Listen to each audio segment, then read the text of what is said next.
My biggest fear in life is if there is a final resting place in this world, and there's a final judgment, and you talk to something much bigger than you. I don't want to sit down and have a conversation with someone with something that says, you're in heaven, this is what you should have been on earth. David Goggins.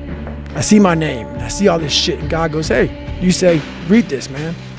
And I'm reading this list, and I'm seeing 182 pounds, Navy SEAL, Ranger School, motivational speaker, changing lives. Okay, man, pull-up record, all this shit. And I'm like, that's not me, man.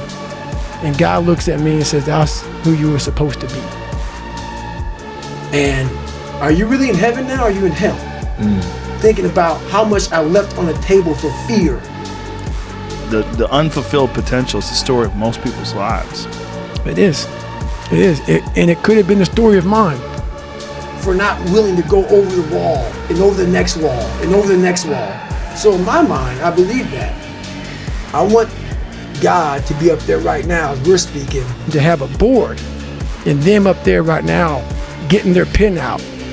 Because, this person who judges you is supposed to know everything. You're supposed to know from the time you're dead to the time you're, time you're born, time you're dead. I want this person to be up there to be like this, up there writing more about me, saying, fuck, I know you can do that. I know you can do that. So I want to impress whatever the fuck is up there, whatever's going on in life. I want to go up there and not have anything left on the table.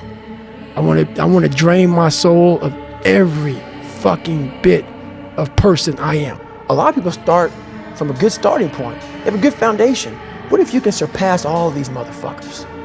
What if everybody who was fucking way up here started up here, and you started with no legs. You had to grow fucking legs to even start walking, and then crawling, and then running. And then you start passing people with all this given to them. You can fucking achieve the absolute impossible. You don't need great parents. You don't need like a private school.